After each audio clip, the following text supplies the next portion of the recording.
So now you know how to set up and configure the Sanity.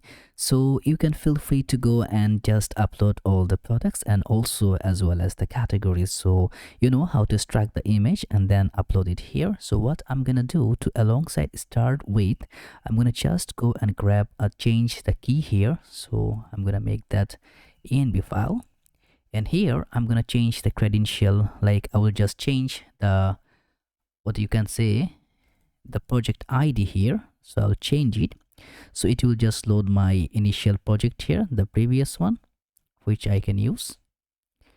Okay, like that. That's it. So I change my initial key here.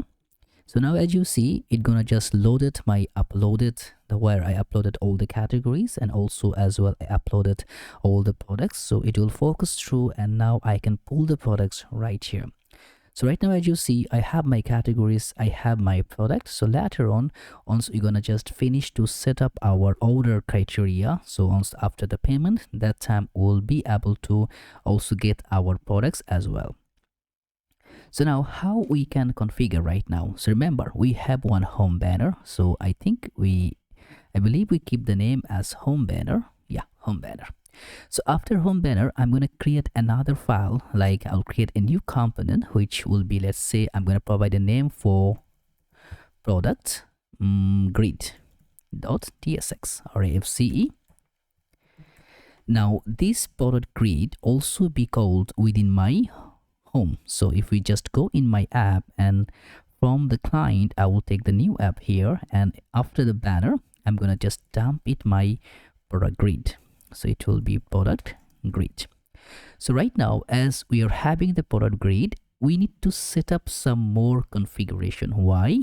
Because as you see, that's the product grid is running. But if you just go in our initial page here, you will see one remarkable thing, which, because there is a lot of other way to capture the things. Now, as you see here, whenever we call, we are fetching the product, just is happening because of that criteria, right? Once we click, whenever that criteria is changed, we are fetching the product. So if we click on t-shirt, the t-shirt only coming, jacket is coming, pants is coming. So right now we cannot call that at server side. We need to make this entire component as a client side. So whenever we are loading our product, going to be loading from the client, not the server. So it need to be configured at that, because these instances, whenever we click, it should change. The product call should be changed. That's why we are doing that one for the client side. No worries about that. It will load up very well. Even it's just taking a delay, you know, we are putting that fallback URI. So it's loading. Now I think you get the idea how it gonna just click on that. So feel free to go and catch up with that. I think before doing the other part also, it will be good to complete that footer, or after that, I think after rendering the product, we can go with that footer setup. So now let's just go over here and we will see how we can configure that. I'll go in my product grid, I'll close others parameter. Now here I'm gonna set some of the condition here. So first thing first, here it will be another like tab bar, right? So I'm gonna just go and create a new component, which is going to be home tab bar.tsx. And in that home tab bar, we should grab the things which should be ours. So home, it will be tab bar. So now you see in the product grid that home tab bar is rendered. That tab bar should be initiated to generate these entire things, right? So let's go and bring all the study material. So first thing first, what I'm gonna do, I'm gonna render some class name here. So class name margin top should be 10.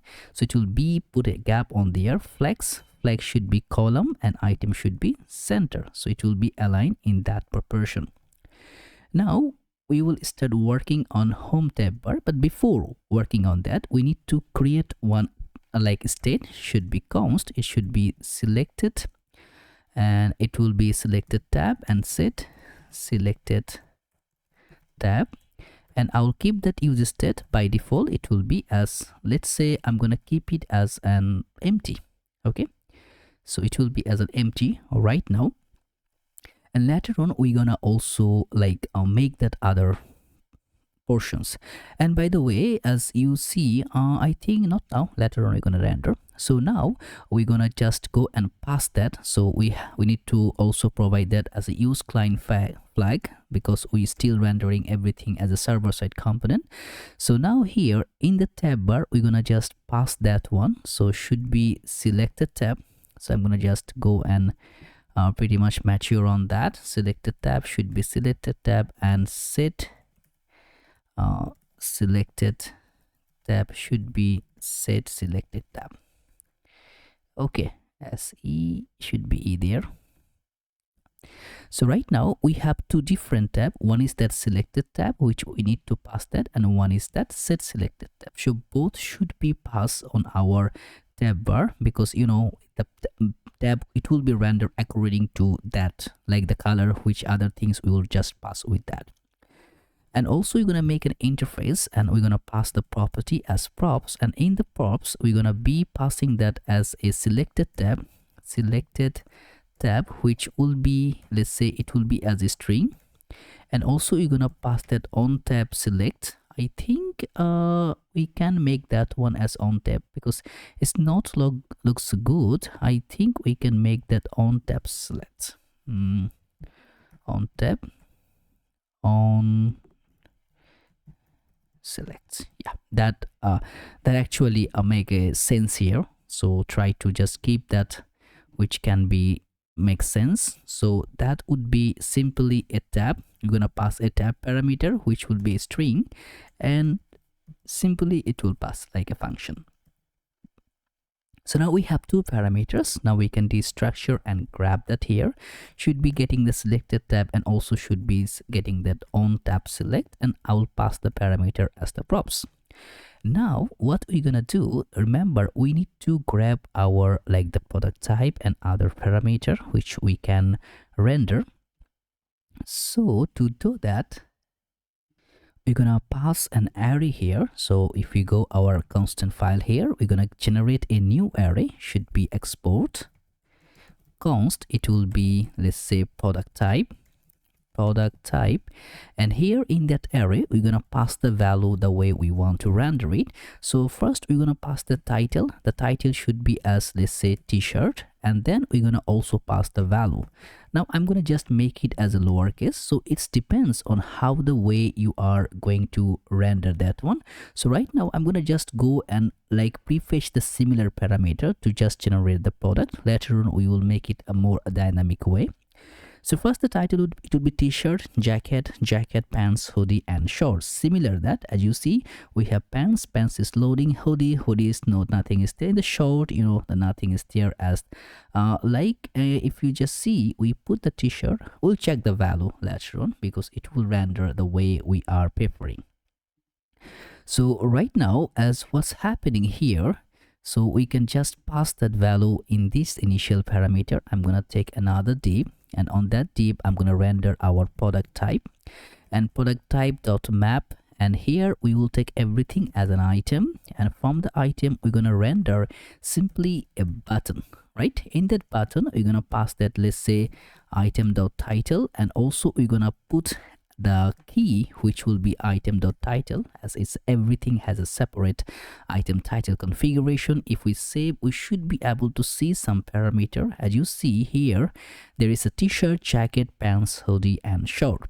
Now from the middle we're gonna just render some specific way. Put a class name here, it's going to be like a flex. Item should be center, and put a gap of 1.5, and then text should be small text, and font should be semi-bold, not serif but semi-bold. Okay, kind of like that. Now after that parameter we will also make a line here. Put a class name, should be flex, item should be center, gap should be 1/5. Now the gap is coming here, but why I keep that gap here? Because there after that that array, like there's the div consistency, we're gonna also generate one button, and in that button we're gonna make that like repeat icon. So that's what we're gonna render here, so that we are passing in that value properties. Now for making that alignment, how we can do that? So first thing first, we're gonna go within our button parameter here, And on that button, we're gonna pass a class name and we'll go with that backtick properties. First, we're gonna make it a border, and the border should be, let's say, dark color. Okay, border should be dark color. And after that, also I'm gonna put a padding. Horizontal should be padding x4 and padding y should be 1.5. And after that, whenever we reach an empty screen, padding x should be 6 and empty padding y should be 2, just going in a responsive mode. I'm going to make it rounded, should be as a full, and hover, the background color should be a dark background color, and hover text will be white. So right now you're going to see something not much aligned. As you see, that's the one. Once you hover, you see the similar effect is happening here, but with a pretty good smooth effect, which we will create, of course. And after that, we're going to also pass that hover effect parameter. And see, now if we just go and align here, it looks perfect. And I'm going to just copy this entire portion here, and for that button here, which you're going to render, I'm going to also place it here. So as you see, it's just getting with a nice clarification, but you know, we're going to make it in a different way. So instead of this parameter here, I'm going to just render it as a normal padding property. Should be padding should be just 2. So you're going to just keep that rounding effect, and also for the repeat icon, put a class name which should be 5 and height should be 5, just like that. So now as we are having our properties, now we can mix that up. But remember, once we click, it's getting the value initially.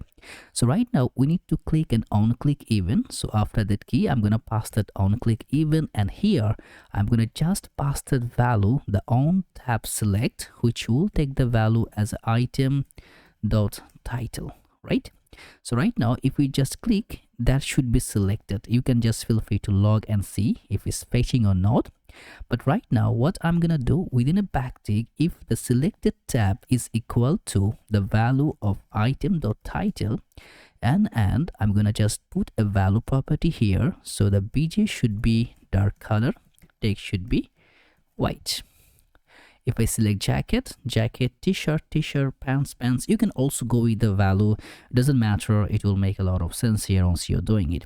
So now as you see, all the parameter is fulfilled, because if we just come here in the product grid, and right now if we just make a look over here, just to see if it's working or not, let's say selected, or instead of that, I'm going to just render the selected tab, and let's just open in our inspect here. And on the console, we should be able to see right now, if I just reload, nothing will be added. It should be a clear, like an empty parameter. See, nothing here.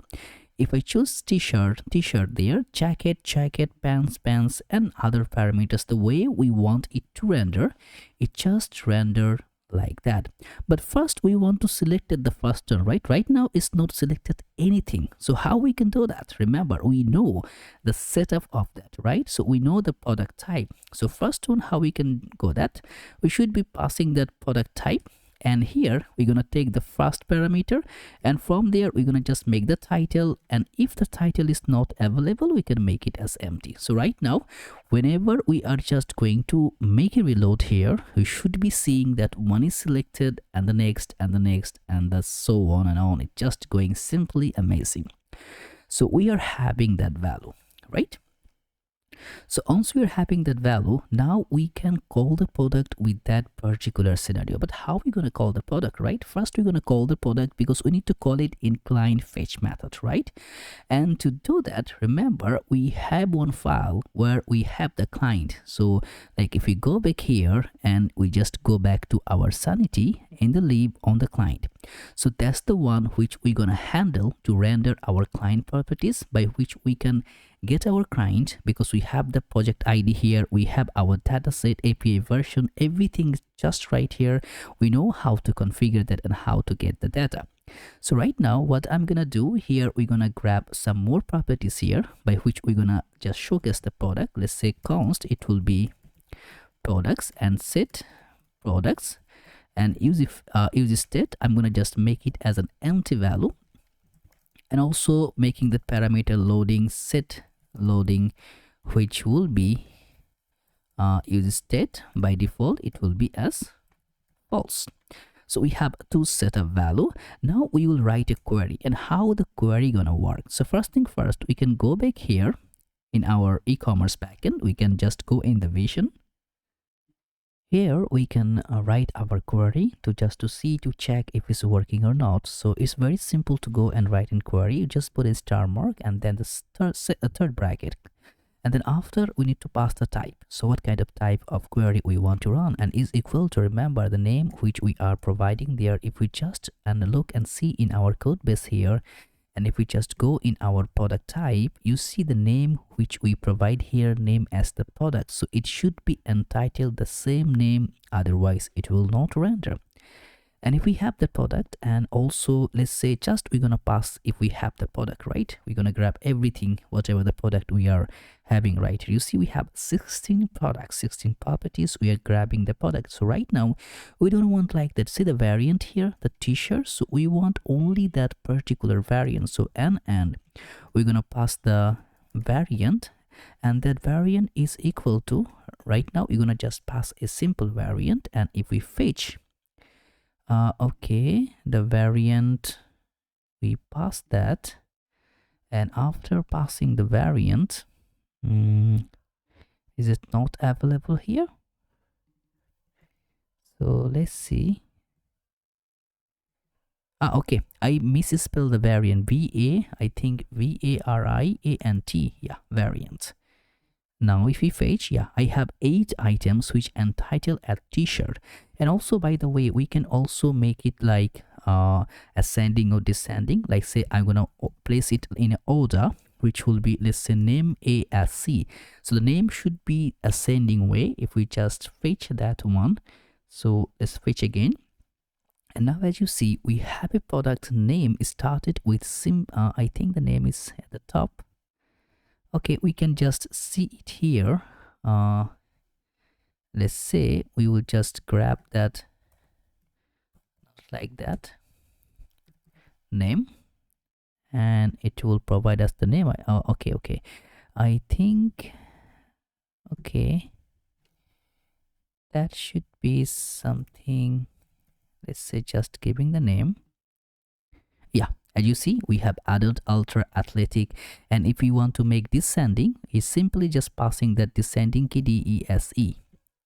If we just save it, oh no, DSC, I think DSC, that's hopefully it will be right. And now we have the order descending parameter. So that's how it's going to work. We're gonna just make that similar effect within our code layer here. So what we're gonna do, first we're gonna write a query, right?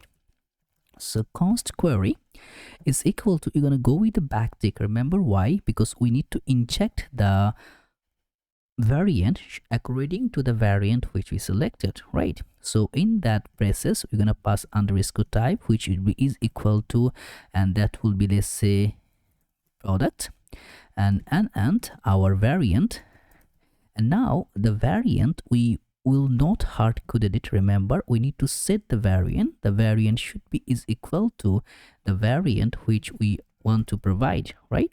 And also what we want to make it as order, which will be, let's say, name, and then ascending, right? So in that way, we are going to just pass the params, and now also we're gonna pass the variant as a param. So let's say const params is equal to, so in that params we will inject the params as a variant key, variant. Variant here should be, let's say, selected tab, and then we're gonna make it as a lowercase. Okay, so right now as you see in that index, actually we are not using any value from here. Okay, so it's up to you. You can use it, or you can just keep it, or you can just simple lining, not putting that object, just directly inject the data. This is up to you. I just keep in mind that maybe we can use the value. Now I see no value is not required, so I'll not use it. If you can remove it, it's up to you. I'm gonna keep it like that. So now that's the params actually rendered. So now if we just see what kind of query we have the query, then we have the params. So right now what we need to do, we need to just write in use effect function, because remember, every time the variant change, we need to call our products. So here we will pass that selected tab value. So whenever the value is changed, it will just get the refresh product. Now as you see, whenever we're gonna call the product, we need an async functionality by which we will call the product and we will wait for a certain amount of time till the product is rendered. Then we're gonna, after the product render, we will just dispatch some kind of action. So we're gonna write a function which will be, let's say, fetch fetch fetch products, and here, or you could, instead of fetch product, I think fetch data is just sounds simple, and I'm gonna make it an async function, so it will wait until we get the product. First, we're gonna make that set loading as true, so initially we can show the loading.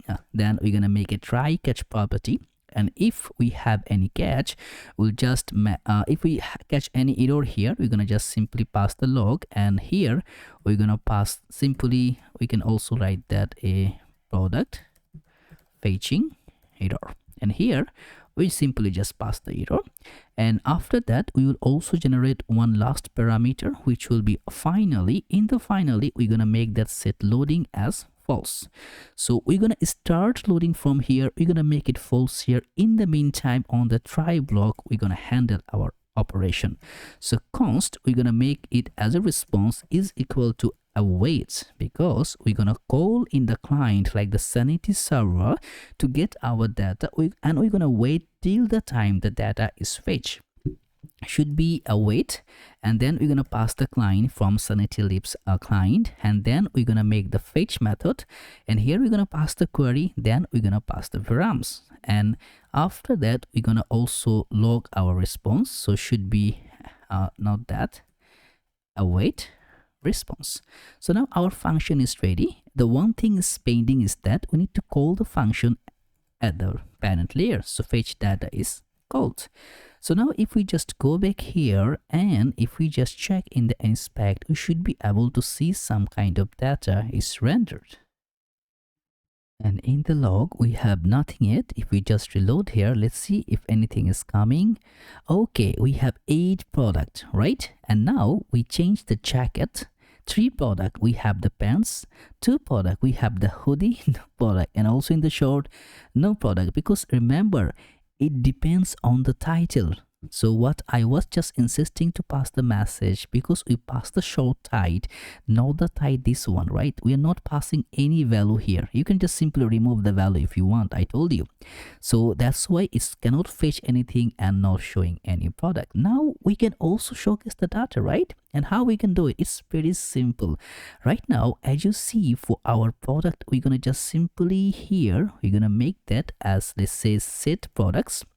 And here we could just make the same functionality await response. So whatever the response is getting, we're gonna just set our product right here. Now we're gonna also, as you see, that design is pretty just normal and sleek. If you just look at here, it's pretty simple design. If you click, you just render somewhere, and it's pretty working perfectly aligned. We're gonna create that interactive design too. So right now, as you see, as we just get back everything, so how we can render, we have a loading state, right? So first we'll check when the loading is coming, then we're gonna pass something, and the loading is not there, then we're gonna pass something.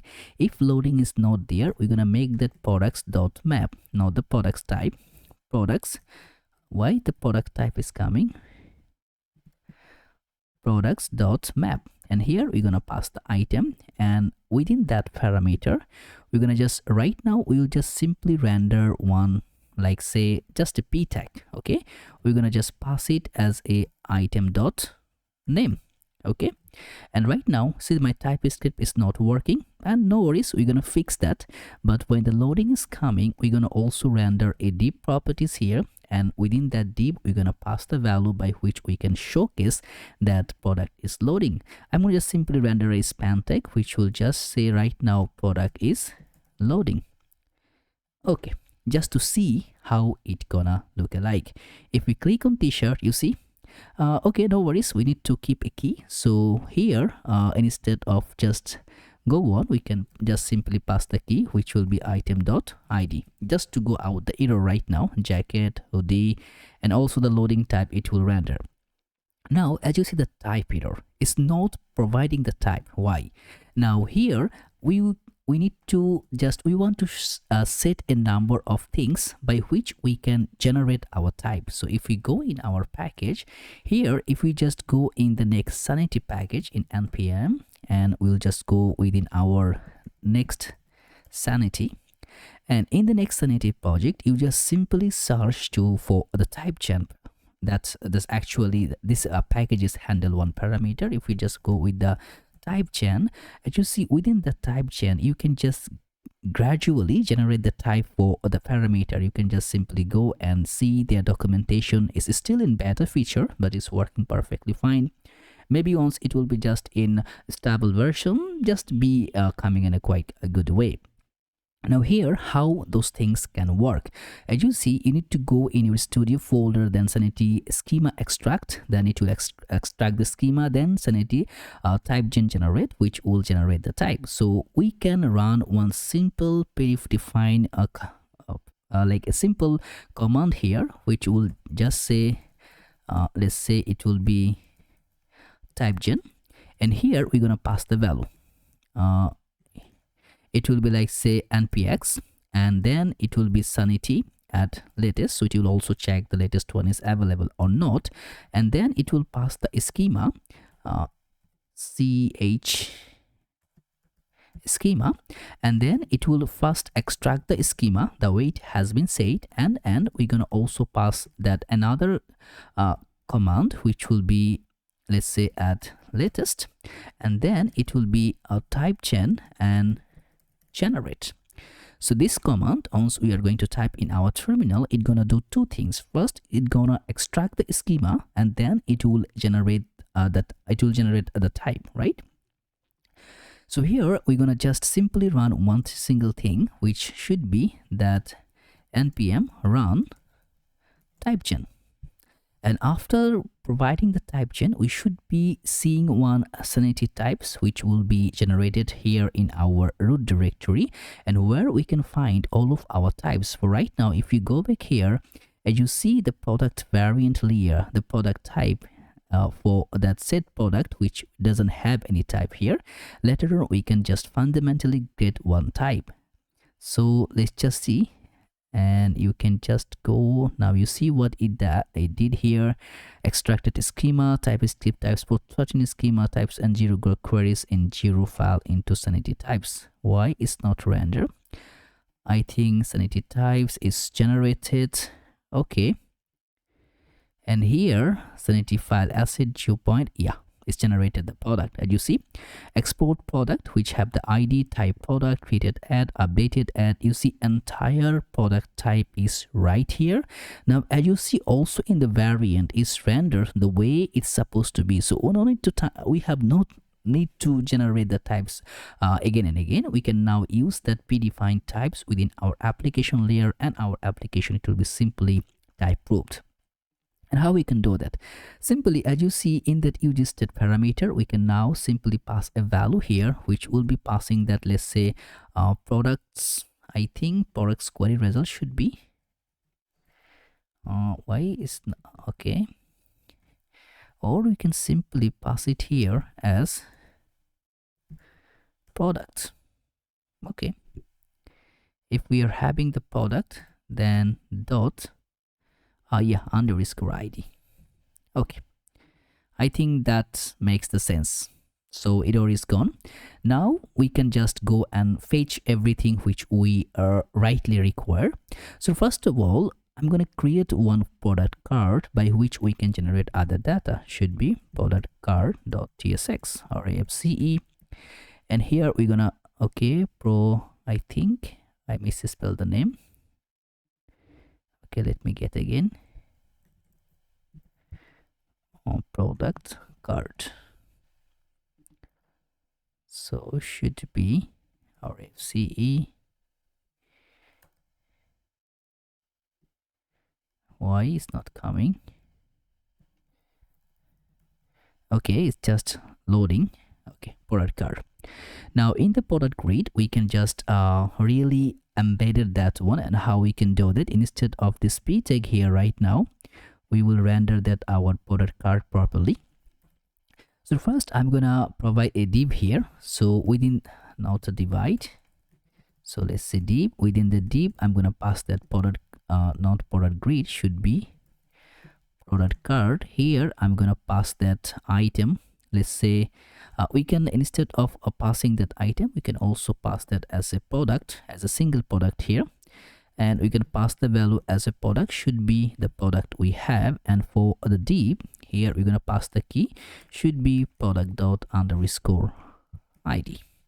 So right now we have the product. So what I'm gonna do initially to render it perfectly, as you see the product dot length, so we can go in a separate view, because as you see this one have no product, right? So product loading is happening, but it doesn't have the product. So we can write one condition here. So the condition, it should be, instead of this one, we're gonna just render within a curly braces, and I'm gonna cut all together. And here I'm gonna pass a value, should be if product, the type is coming, if the products dot length is available, then we're gonna pass this one here, okay, this value. And if it's not there, so means we have a no product available. I think, yeah, I made a simple mistake here. If we have that products dot length, then we're gonna have that. If it doesn't have the length, then we will have, let's say I'm gonna pass another p tag. It will say no products, just to keep it simple. You see, no products hoodie, no products pants, product card. So that's how it gonna render. So as we are having that, first thing first, I'm gonna just also one more thing, as is just guessing that I think I may need to be here. We are rendering the products.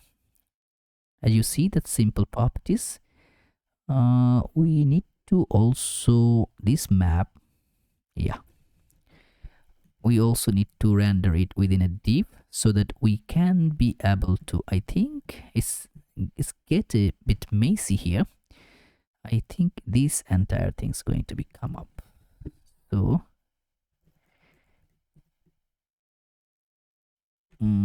yeah, if we just pass that value here, instead of that, let's say the product, instead of these properties, we just need to pass these properties. Okay, right now we have a good look. So now here we're gonna pass some class name. The class name should be, let's say it will be coming as a grid, and by default grid column should be 2, and in SM device grid columns it should be also 2. I think 2 is enough. Only the MD we're gonna change, so MD grid column should be 3, and also LG grid column should be 4, and also I'm gonna put a gap of 8, margin top of 10. So you're gonna see the product variant and also other properties is quite promising, but you know, there is still a lot of things to do.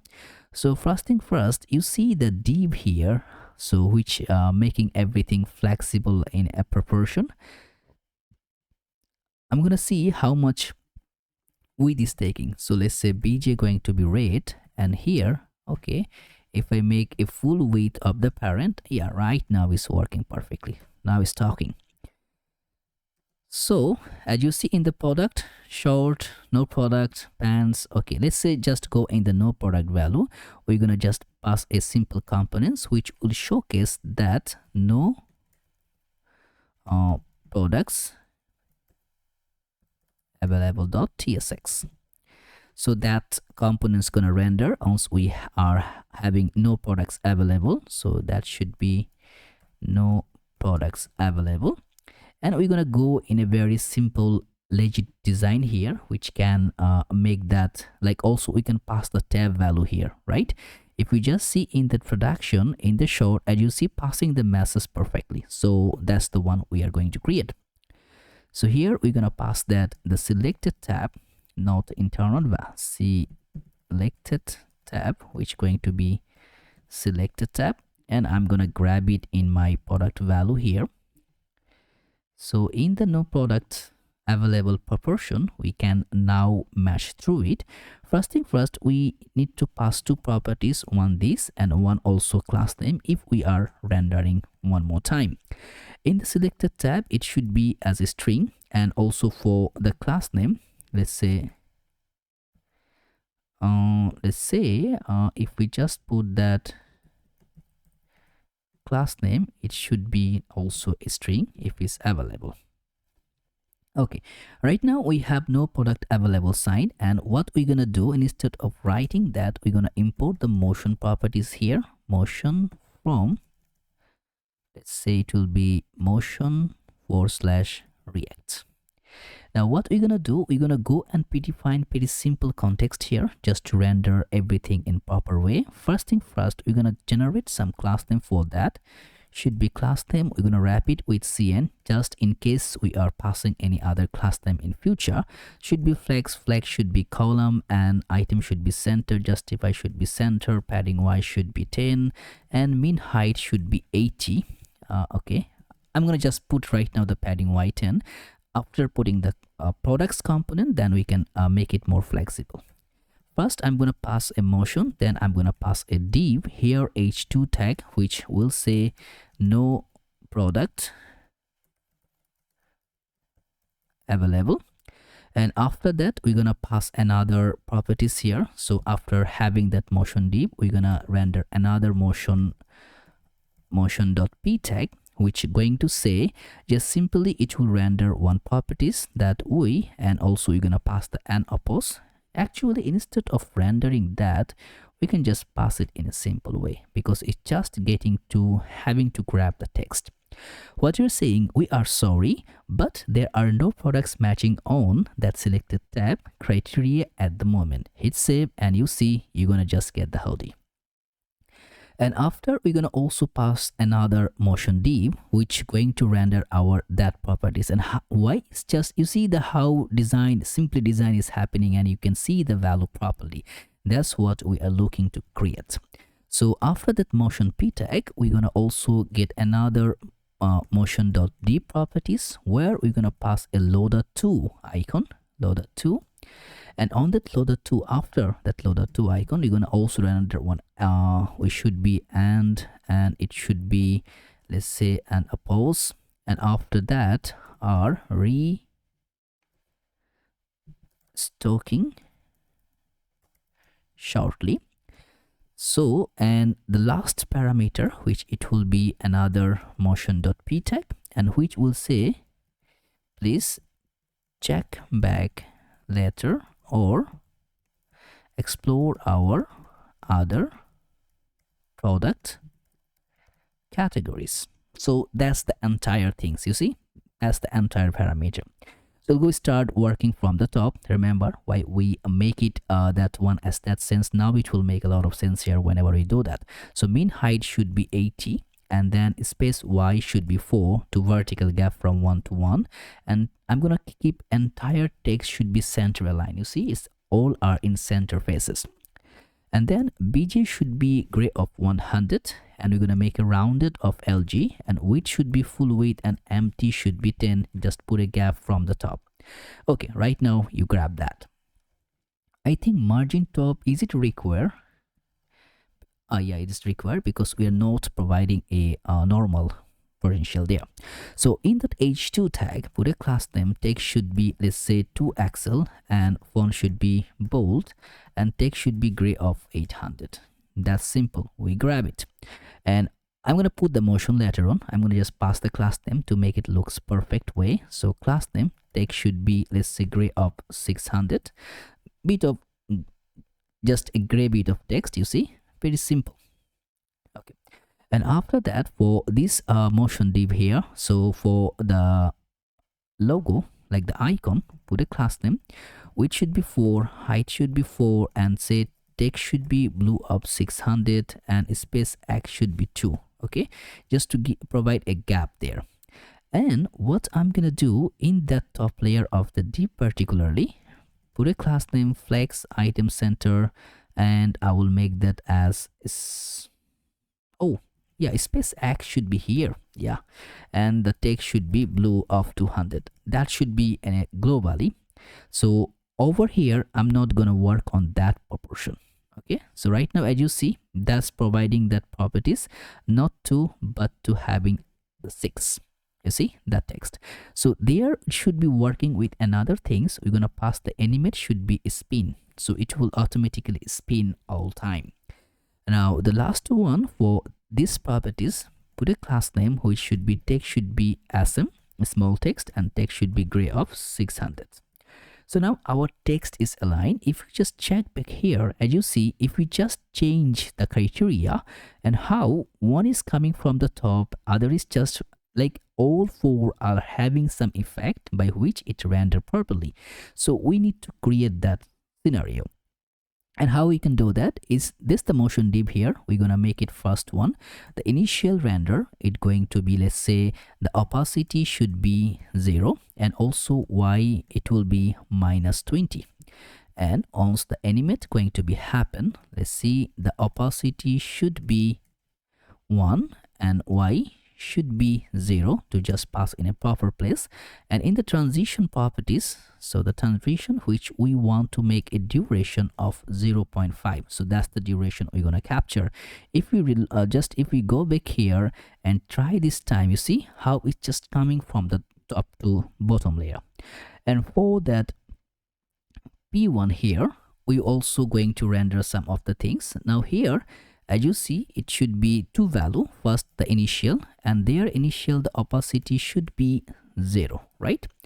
And after once the animate going to happen, so once the animate going to happen, the opacity going to be 1, and we also going to pass the transition. And the transition we're gonna make a delay here, so 0.2, and then the duration going to be 0.5. So that's the duration we're gonna provide. And after that, we will also make that, remember that one is spinning, like it's getting bigger and smaller. So that's the one we're gonna also render. We're gonna make it in scale properties here. So in the motion.div, what we're gonna do, once we're gonna just make that animate, we will just pass a property. We're gonna pass a scale value, and in the scale value in the array we're gonna pass 1 by 1. So all the properties, it will just get a value, not I think 1.1, then 1. So it will go bigger, like normal, bigger, normal. So as you see what's happening here, getting bigger, normal, bigger. So it's just going to be go and pushing up again. Now also this one, after animate, we're gonna pass a, let's say the transition. On the transition property, we will make that like it will always repeat, so it will be infinity, and then the duration should be, let's say 1.5. So you see, okay, nothing happened yet. No, it's happening. You see how it's rendering. And for the last one, it will be also pretty simple. Initial, it will be like say the opacity going to be 0, and after that when animate, the opacity going to be 1, and after let's say the transition it will be, the delay should be 0.4, and the duration should be 0.5. That's it. So we're having a perfect combination the way it supposed to be look alike. Now it's time to render the product properties.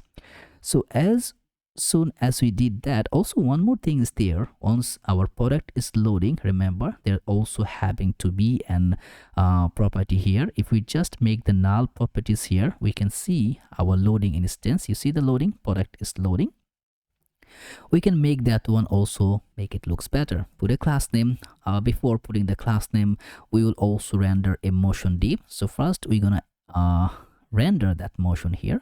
Actually not motion, we need 2 separate things. So import should be motion from motion react, and also we want that animate presence from there.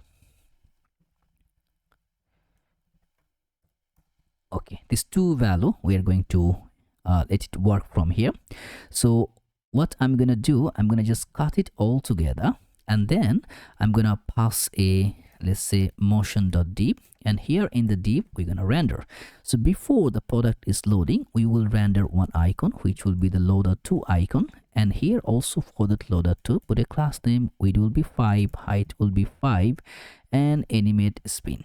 Okay, so that's the same properties is happening right here. So first we're going to provide the class name. Should be flex should be column properties, item center, justify center, padding y should be 10, mean height should be 80, and space y 4, and also text should be center align, and then bg should be gray of 100, rounded lg, okay, rounded lg, and after that also it gonna be width, it will take the full width, and also margin top should be 10. The similar effect we are creating, which we are having right here on the product properties. So right now for the motion div here, we're gonna put a class name to make it looks perfect. Flex item center, space x should be 2, and also text should be blue of 600. Or we need that, I think we'll go without, you see. Okay, we're talking for the loading instance, I think not require that much properties, you know. I maybe the motion is not required. We'll not use that. We can just simply make that text looks perfect. So what we can do, put a class name. Text should be, let's say, okay, let's say we're gonna make the text as Excel. Font should be semi-bold, you see. Okay, and also we can just go with that. I think Excel is looks more weird, and we can just make that is initial value, which will provide a good. So that's, I think that's perfect, because it will just come for a blink. Okay, if we go here, oh, looks nice. Now is our time to render the product card to create in a very comfortable product scenario. Let's do that.